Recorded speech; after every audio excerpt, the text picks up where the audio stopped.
We are trying to develop a series of study to find when and how high will China could be picked for its emission in the future. But up to now, I would like to say there are different conclusions. Some people will be more optimistic that China may achieve the peak of the emission by around 2025. But some people doubt that.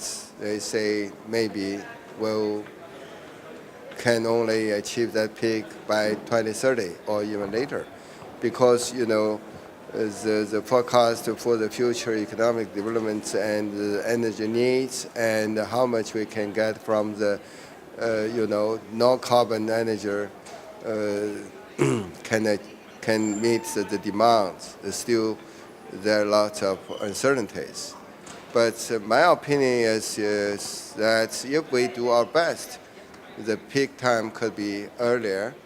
But if the policy is not so strong, or the international communities cannot really help, for example, technology transfer or the total fossil fuel developments in the future, now is a lot of different possibilities.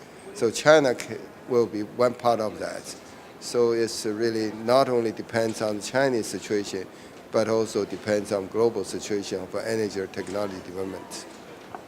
The IPCC report said that we've really got to reduce our energy before 2020.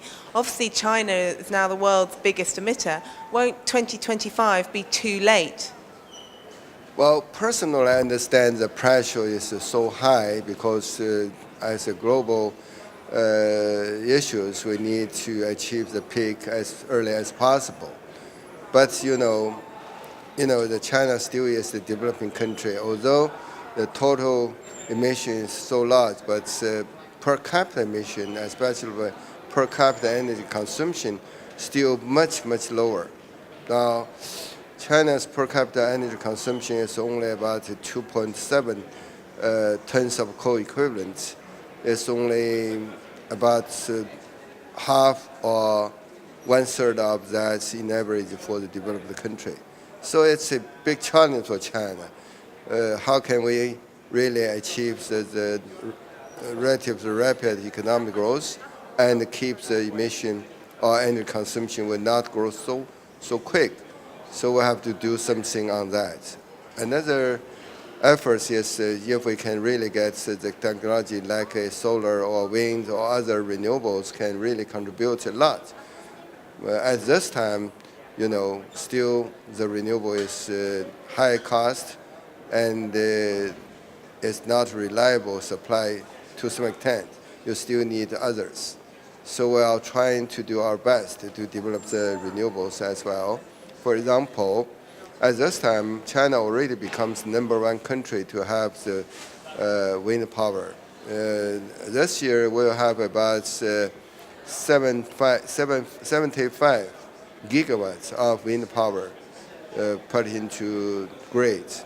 And we are speeding up our solar voltaic development as well. And I think by 2020, China will become the #1 country with most of the solar cell in the world as well. But it's still not enough to really replace all the fossil fuel. That's a big challenge. Controversially here, there's a world coal summit going on over the road. China, I think, famously is opening 3 coal stations a month or something. What's your view of coal in China? Is it something you can continue to do? We've been told by 27 scientists today that unabated coal cannot be allowed if we're going to stick to 2C. We are discussing a lot about how to change the situation that the coal plays a dominant role in China for energy supply. Up to now, China have the 2/3 of the energy are supplied by coal. The reason is, first, is coal is the most available energy resources in China, and it's cheaper. Now China consume about 3.6 billion tons of coal. And I understand it's not good for China, even in point of view of the environment protection. But on the other hand, to replace all the coal, how much oil or the gas or renewables needed? So it's too huge. So this time we are talking about two things. One is to use the coal more cleaner or more efficiently. Another is to how to replace the coal by others, including develop the nuclear, develop more hydropower, develop the other, even the natural gas, because in terms of the carbon contents, the natural gas is much better than the coal. So China will do our best to develop all the other kinds of resources of energy to try to replace the coal as much as possible. But I think it's the time. It's, on the one hand, the economic growth still needs more energy supply. On the other hand, we understand that change the structure of the energy is very important and very crucial for China. So we are trying to do our best, first, energy conservation, to decrease the demand of the energy by its growth rate. On the other hand, we need to develop all the other alternatives to try to stop to rely on the coal too much. So, but it takes time. You cannot change 3.6 billion tons of coal overnight. So it needs maybe 10 years, even more, even longer. What about carbon capture and storage, which many believe would be the future of using coal without the emissions? This is one of the important technologies if we really want to use more fossil fuel in the future. So people say the CCS will be one of the access. If you really burn the coal, you need to capture all the carbon and to inject them into somewhere in the deep land or deep water. But to some extent, it will raise a lot of cost and makes all this energy system efficiency becomes declined a lot. So in my understanding, first, energy conservation could be more important than the CCS. But on the other hand, yes, you need something as a backup. In the final minutes, you have something to do. So China is still working on the CCS. We do have several demonstration projects to handle the technology of capture the carbon, change the coal transform process, and try to find how to inject it into somewhere from the deep land or something like that. So we are prepared to use the CCS in the future. But in my opinion, do energy conservation first, then clean energy second. Maybe the CCS a final, the measures to handle that. What about nuclear? Even in the West, where people have been using nuclear for decades, they still haven't found a way to dispose of the waste. Is that really a way to go when you don't? There's no proven way to dispose of the waste? The so-called used fuel of the nuclear power plant still is a challenge for all the countries. They use nuclear power, But as a total, the volume is not so big. If you burn the coal, each year you have to handle billions of the volume of the coal and tens of million tons of ash or something like that. But for the nuclear, you handle only some kinds of 100,000 tons.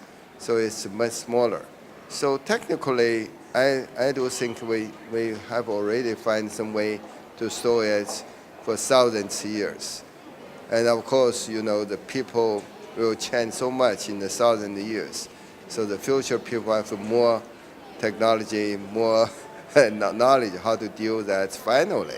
But at this time, I think some safety storage for the nuclear waste still works. But of course, on the other hand, the technology to so-called treatment to decrease the high radiative material from the nuclear waste still is under development. And China has a big program to develop such kinds of technology to decrease the radiative force of the nuclear waste and to make it not so dangerous or not so polluted. Then we can decrease the amount of the storage of the nuclear waste into much smaller volume and much safety of storage. So that's some technology development as well. So I don't think the nuclear is something perfect, but all the other energy will find some disadvantage as well. For coal, for oil, you'll find what happened in the Mexican and some Bay Area, right? So, but anyway, if you have technology and you take care of that very careful, I don't think nuclear waste is really barrier for developing nuclear power. So China has a very ambitious nuclear power development plan, and right now we have about 70 reactors, and we have another 28 reactors are under construction.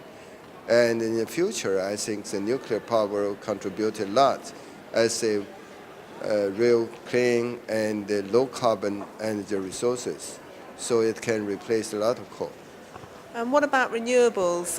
You said all the technologies had disadvantages. It's renewables. I mean, it's free and it's endless. Isn't that the way for China to go? Renewable is a very important content and for energy supply in the future. As I mentioned, China already becomes the #1 wind power countries. Now we already have about 75 gigawatts of wind power commissioned.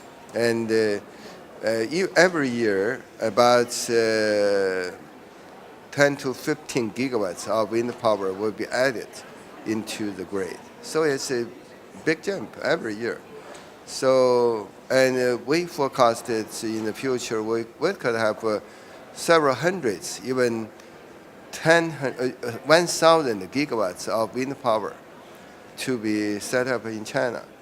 So, and the solar voltaic, we have very ambitious targets. That's, I think in the next couple of years, each year we will have several gigawatts to 10 gigawatts of solar cell will be put into operation. So we'll do our best to develop that, and including the new technology for the biomass as well. Do you think other countries are moving fast enough at these talks in cutting their emissions from energy use? I think we already observed some progress in other countries, especially in some European countries. They developed the renewables very much. But, although maybe the renewable already contribute about 10% of the energy, but, still is so much fossil fuel are consumed right now.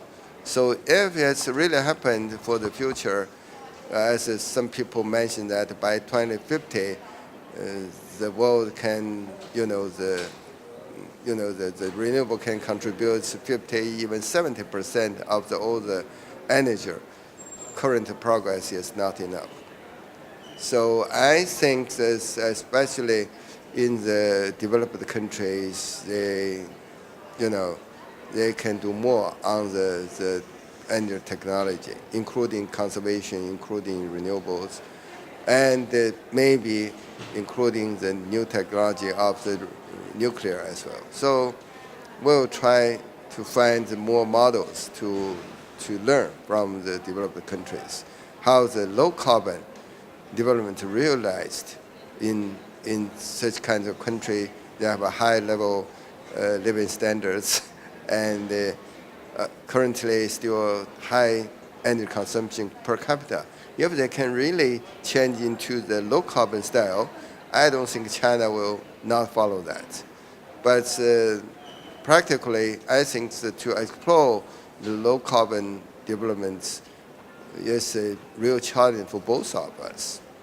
But anyway, the per capita emission and the per capita, the GDP, the developed countries still have some kinds of advantage or obligations to do more. So we'll not wait.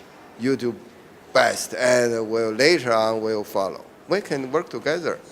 But, if the developed country do better, do faster, I think it can help China and other developed countries not to repeat what happened already in the past, the high carbon developed approach.